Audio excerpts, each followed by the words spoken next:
Shalom, Ibu Bapak yang dikasihi Tuhan, salam damai sejahtera dan kiranya tetap sehat di dalam Tuhan Yesus Kristus. Hari ini saya akan menyampaikan satu tema, yaitu hidup di dalam terang Kristus. Ibu Bapak, kenapa kita harus hidup di dalam terang Kristus? Karena Tuhan Yesus berkata di dalam Yohanes 8 ayat 12 dikatakan bahwa Akulah terang dunia, barang siapa mengikut aku, ia tidak akan berjalan dalam kegelapan, melainkan ia akan mempunyai terang hidup. Nah, mari kita mau belajar melihat kenapa Yesus menekankan tentang kata terang. Tentu kita tahu arti terang, lawannya adalah gelap. Ya, terang bisa dibilang siang hari, gelap bisa dibilang malam hari. Terang bisa dibilang hidup di dalam kebenaran, gelap bisa dibilang hidup di dalam dosa. Kenapa? Karena segala sesuatu yang dilakukan di dalam terang itu pasti kelihatan semuanya. Tidak ada yang bisa ditutupi. Nah, berbeda ketika kita melakukan banyak tindakan di dalam kegelapan.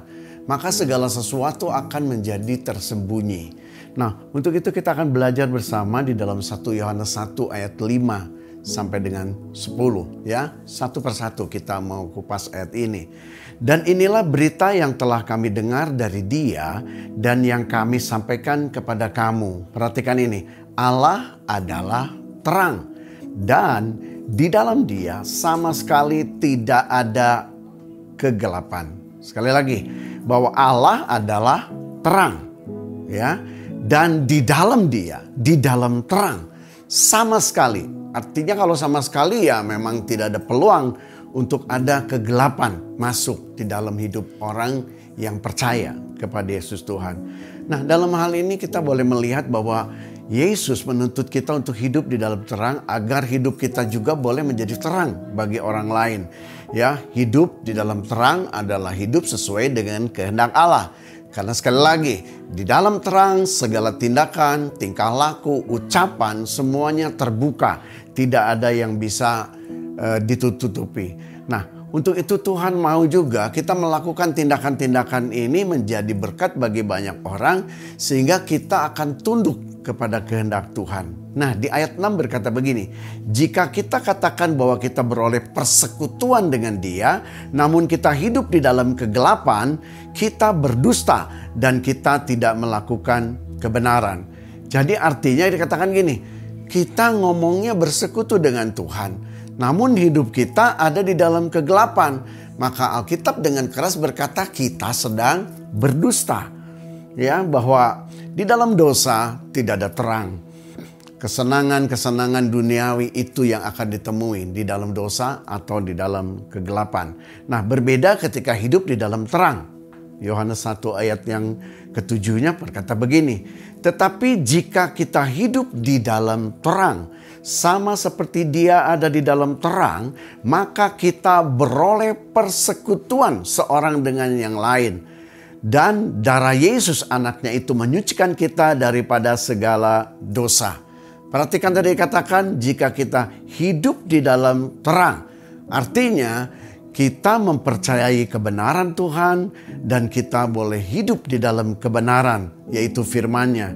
Nah, tadi dikatakan bahwa darah Yesus anaknya itu menyucikan. Itu artinya gini, ada penyucian, ada proses yang berulang-ulang yang harus diterima oleh orang-orang percaya, sehingga setiap proses itu berkesinambungan untuk kita boleh hidup benar dan kudus di hadapan Tuhan.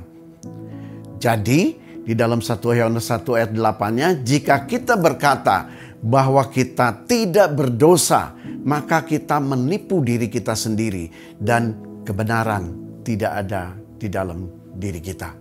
Orang percaya harus sadar bahwa tabiat berdosa itu selalu mengancam kehidupan kita semua. Dan kita harus senantiasa mematikan perbuatan-perbuatan daging kita melalui kuasa Roh Kudus. Nah, untuk itu tinggal di dalam terang Tuhan. Sekali lagi, ketika kita tinggal di dalam terang, maka segala perlakuan, tingkah laku, tindakan, perkataan itu akan terbuka. Dan pasti itu sesuai dengan kehendak Tuhan. Nah, bagaimana caranya waktu kita menyadari kita ada di dalam kegelapan, tapi kita sadar kita mau hidup di dalam terang. 1 Yohanes 1 ayat 9 berkata begini, jika kita mengaku dosa kita, maka ia adalah setia dan adil, sehingga ia akan mengampuni segala dosa kita dan menyucikan kita dari segala kejahatan. Jadi ternyata yang dibutuhkan adalah gini, saat saudara dan saya menyadari bahwa kita sedang hidup di dalam kegelapan, maka hal yang harus kita lakukan untuk kita berpindah ke dalam terang Tuhan adalah pengakuan. Mengaku segala kesalahan kita, mengaku segala dosa kita, mengaku segala tindakan-tindakan yang melawan hukum Tuhan. Kenapa? Karena di balik pengakuan ada janji, ada komitmen yang harus saudara dan saya ambil. Jadi dalam hal ini Tuhan itu baik, masih memberikan waktu kesempatan bagi kita untuk kita boleh hidup benar, hidup kudus di hadapan Tuhan. Tapi harus dimulai dengan pengakuan, pertobatan. Maka kita akan kembali hidup di dalam terang. Nah, satu lagi di ayat penutupnya dikatakan begini, jikalau kita berkata bahwa kita tidak pernah berbuat dosa dan oleh karena itu tidak memerlukan kuasa penyelamatan dari kematian Kristus, maka kita sedang menjadikan Allah itu pembohong. Artinya begini, Yesus turun ke dunia karena dia tahu manusia banyak yang berdosa, manusia perlu diselamatkan, manusia butuh kuasa darah Yesus, makanya turun.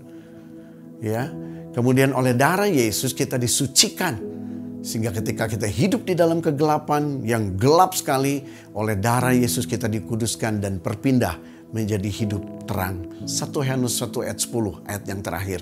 Jika kita berkata bahwa kita tidak ada berbuat dosa, maka kita sedang membuat dia menjadi pendusta. Dia ini kata besar Allah. Dan firman-Nya tidak ada di dalam kita. Padahal kita jelas sekali Alkitab mengatakan semua manusia telah berbuat dosa dan telah kehilangan kemuliaan Allah. Kalau kita ngomong untuk apa? Kita harus mengaku, kita melakukan kebaikan kok. Kita tidak jahat ke orang. Betul. Itu betul sekali. Tapi perbuatan baik bukan berarti kita hidup di dalam terang. Karena ternyata banyak perbuatan baik yang kita lakukan, tetapi ada hal-hal yang kita tutupi. Satu sisi kita berbuat baik, tetapi di sisi lain sebetulnya kita sedang melawan hukum Tuhan.